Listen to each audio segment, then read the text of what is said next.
အားလုံးပဲမင်္ဂလာပါနော်။ကဲမင်းတို့ရဲ့ keychain လေးတွေကိုလက်လီရောလက်ကားရောဝယ်ပြီးတော့ဝယ်ကြမဲ့ collector တွေအတွက်ပေါ့နော်။ hobby collector လေးတွေအတွက်မင်းတို့ keychain အသစ်ကလေးပြန်ရောက်သွားပါပြီ။အရင် keychain လေးတွေကတော့ကုန်သွားပြီပေါ့နော်။မရတဲ့လူတွေလည်းအများကြီးရှိတဲ့အတွက်ကြောင့်ဒီခါလေးတော့ရအောင်ယူကြနော်။ဒီခါကျတော့ keychain ကလေမင်းတို့ဟို design အသစ်ကလေးတွေပါတယ်။ design အသစ်ကအရင်တော့မမြင်ဘူးတဲ့ဟာလေးတွေပေါ့နော်။ကဲဒါလေးတွေ Sakamoto သေးစရာပေါ့နော်။သူရဲ့ Sakamoto သေးရ character လေးအစုံပါတယ်။ packet လေးကတော့ဟိုအရင်တော့ဟာလေးနဲ့မတူတော့မတူဘူးပေါ့နော်။ဒါပေမဲ့ quality ကဒီဥစ္စာလေးကနည်းနည်းလေးပိုကောင်းတယ်ပြီးတော့ design လေးကလည်းပိုလှတယ်ပေါ့နော်။အဲအကြောင်းမင်းတို့ဟိုစားပေါ့နော်။ဟိုစားပုံစံအသစ်ကလေးမှားလိုက်တာပါ။ဒီ packet လေးကိုကြည့်ပြီးတော့ပေါ့နော်။အထက် quality တော့အထင်မသိနေပေါ့နော်။ဒါတော်တော်လေးကို quality ကတော့အဆင်ပြေတယ်ပေါ့နော်။ဟိုစားအဲ့ဒီဒါ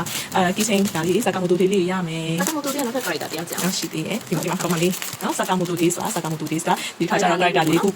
းခုပါမယ်ပေါ့နော်အရင်ချစ်ဖို့ကောင်းပါတယ် quality လေးကလည်းတော်တော်လေးကောင်းတာပါဒါ keychain လေးကတော့ထုံးစံတိုင်းပဲပေါ့နော်မင်းတို့ရောင်းနေကြတစ်ခု3000ကျပ်ပါနော်အခုတရားနဲ့စပြီးလက်ကပြန်ယူမယ်ဥစ္စာလူတွေကတော့မင်းတို့စီဒီမှာလာပြီးတော့မေးပြီးပေါ့နော်ဒီ design လေးဒါက Euro ကန် ဒါလေးက Euro ကန်လာပြီနော်ဟုတ်ပြီ Euro ကန်လေးရှိမယ်ဒီတစ်ခါမှာတော့ blue lock လေးတွေပါလာပါပြီ weight ပုံစံလေးတွေပေါ့နော်စရင်မှတ်တဲ့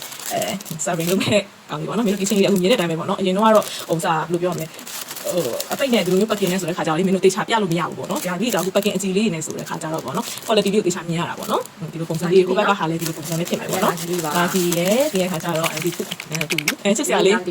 ချစ်စရာလေးနော်။လိုချင်တဲ့သူတွေကတော့ပေါ့နော်မင်းတို့ပုံလေးတွေကိုဟို screenshot လေးဖြစ်ဖြစ်ကြိုက်ပြီးတော့ပေါ့နော် CD ကနေပြီးလာပြီးပြလို့ရပါတယ်။ CD မှာပြပြီးမှာလို့ရတယ်တခုကို3000ကျပ်စီနော်။ထုံးစံတိုင်းပဲဟို keychain လေးကပေါ့နော်အရေးအတွက်တွေကတော့အများကြီးတော့မပါဘူး။ဆိုတော့လမ်းကြောင်းရတဲ့အားပိတ်နေတဲ့တရားရဲ့စေးစကားရတဲ့တော်တော်လေးများတယ်ပေါ့နော်။ခက်ခက်တရားရဖြစ်တဲ့အတွက်ကြောင့်လို့ပေါ့နော်။ဒါ86ကပ်လေးကလာနော် ကပ်လေးမှာရ ကပ်လေးပြလိုက်မယ်ဒီစားလေး တော်လေးကောင်းတယ်နော် ဒီလေးတော့ကောင်းတယ်နော်ဆက်စရာလေးနော်ကြည့်လိုက်ကြည့်ရနော်အရင်အသေးလေးမဟုတ်ဘူးဟုတ်နော်ဒီစစ်လေးရဲ့ပြီးတော့ပြန်ပြလာဒီမှာပြန်ပြီးဟာ GGK လက် share ထားဒီတစ်ခုပါလေနော်ဟုတ်လားဒီ character လေးရဲ့ design လေး perfect လေးနော်ဆက်လာကိုကျိုးဆန်းဆဲရင်ကိုကျိုးဆန်းဆဲရင်ညာကိုကျိုးဆန်းဆဲတဲ့လူတွေများလို့နော်ဒါတို့တကယ်ချင်း2ယောက်ဆိုရှင်ဒီ2ယောက်ဆိုရှင်တော့က လေးပေါ့နော်နော်ရတယ်ရ အချင်းဖြစ်မယ်ဒီခါအဲ့လိုမုတ်ကလေးတွေနဲ့ကွာမိုက်တယ်နော်စီကဲမှုဒီတော့ဒီနှစ်ဖက်အဲ့လိုစနော်ဒါလေးတွေတစ်ခု3000ပါအများကြီးယူနေဆိုလို့ရှိရင်တော့အခု100နဲ့စပြီးယူရပါမယ် CD မှာလာပြီးတော့မြင်ပြပါနော်အခုတော်တော်လေးမင်းတို့ပြည်တွင်း delivery ရတယ်လေအပြောင်းလဲ policy အပြောင်းလဲတွေရှိတဲ့အတွက်ကြောင့်မလို့ပေါ့နော်လောဆယ်တော့ရန်ကုန်မန္တလေးပဲ COD ရပါမယ်နော်ကျန်တဲ့မြို့လေးတွေကတော့မင်းတို့အားလင်းလာပါရဲ့ COD ပေးလို့မရတော့ဘူးပေါ့နော်အရင်ဆုံးတော့ယူနေဆိုလို့ရှိရင်တော့ပစ္စည်းကိုလေးကို KP ဒါမှမဟုတ် waste ကနေပြီးတော့ကြိုပြီးတော့ရှင်းပေးထားရပါမယ်ပေါ့နော်အဲ့လိုလေးဖြစ်သွားပါတယ်မင်းတို့လည်းစိတ်တော့မကောင်းပါဘူးဒီအခါကျတော့ဟိုစားလို့ပြောမလဲ we post ကနေပြီးတော့ COD နဲ့ယူမဲ့ customer လေးတွေကြတော့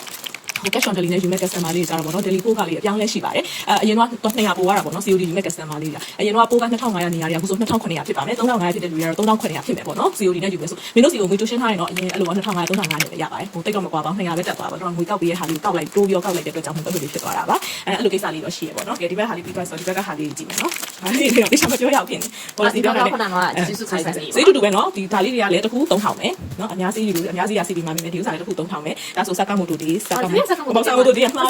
Saki Yamiano လေးနော်ဒါဆို Saki Yamiano ဘီလေးမပေါဘူးလားဆိုလို့နော်ဒါက Seaside Stranger ဒီကဒါလည်းမသိတော့ဒီနှစ်မျိုးပဲလားမသိတော့ဒီမှာ banana fish ရှိမယ်ပြီးတဲ့ခါကျရင် Hitori ကြီးမှာ hero ပြီးရဆိုလို့ရှိရင်ဒီလေးမျိုးရှိမယ်ပေါ့နော်ဒီလေးမျိုးရှိမယ်ပြီးတဲ့ခါကျတော့ဟို Freean ဟိုတော့တော်တော်လေးနာမည်ကြီးလူဆိုင်များနေ Freean နဲ့ He-Man နဲ့ပေါ့နော်ဒါလေးတွေရှိမယ်ဒီအခါကျလို့ရှိရင်ရှိုဂျိုလေးတွေပေါ့နော်ရှိုဂျိုလေးတွေမှာဆိုတာတော်တော်လေးအခုမှအစ်ထွက်တဲ့ဟာလေးနော်ဟို anime တက်တယ်မဟုတ် keychain ကအခုမှပါဘူးပြောတာဗါလဲ Bright of Mega Bright Asian Mega Bright နော်အဲ့ဟာလေး Asian Mega Bright ရဲ့ပုံရင်းလေးပါဒီအခါကျတော့ဒါကအောင်းလို့ဟာခု Blue Box နော် Blue Box ရဲ့ကပ်ပတ်လေးပါ Blue Box ကပ်ပတ်ရဲ့ဒီအခါကျတော့ Order Skip to Low ကပ်ပတ်လေးရှိမယ်ဒီနောက်ခုရှိအောင်မယ်ကပ်ပတ်ပဲရောက်ပါလေဒီတူလို့ပါဒီမှာနော်ဒါနဲ့တူနေပေါ့နော် Skip to Low ကပ်ပတ်လေးပါအရင်ချစ်ဖို့ကောင်းပါလေကာတွန်းတွေကခုံထွက်လာတဲ့အတိုင်းပဲကဲမင်းတို့ရဲ့ပြောစားလိုက်တူမွဲနှစ်မျိုးရှိမယ်ဒီပုံနဲ့နော်တူမွဲလေးနှစ်မျိုးရှိမယ်ကြက်တဲ့ဒီဇိုင်းလေးကိုမှလို့ရတယ်တစ်ခု3000ကျပ်ပါပဲပြီးတော့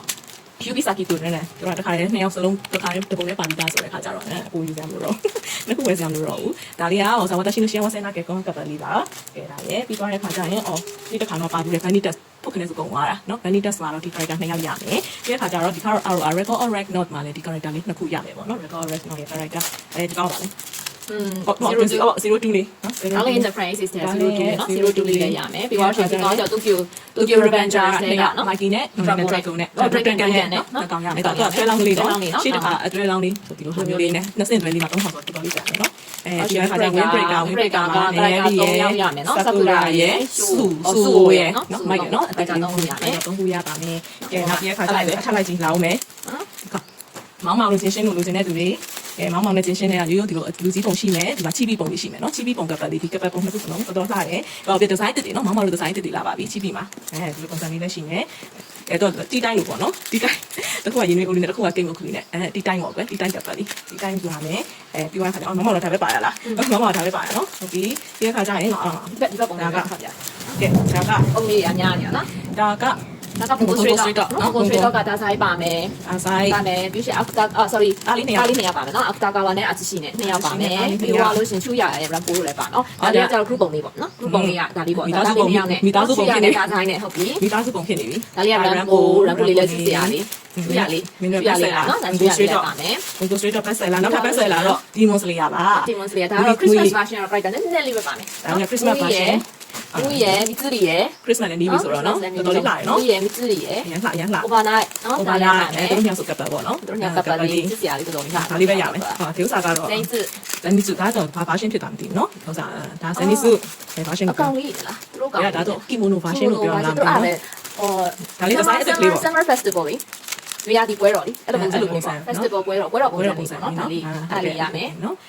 ဒီနဲ့ကိုချုံနဲ့ရမယ်ပြီးတော့ဒီနေ့ကိုလေးစစ်စာလေးစကူလေးလည်းရမယ်ဒီခါကျရင်အော်ဒါကမွေးရမယ်မွေး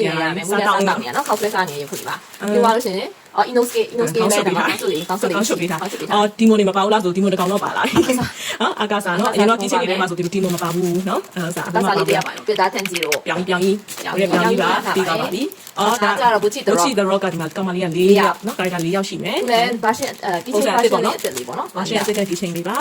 ပုံစံလေးပေါ့နော်ဟုတ်ပြီဒါရဲ့ကဲလိုချင်တာလေးတွေကိုတော့ screenshot လေးရိုက်ပြီးပြနော်ဒီလိုရတော့ငှက်ရှိမယ်ထင်တယ်ဒီမှာညားနေရောမော်ရီယာတီ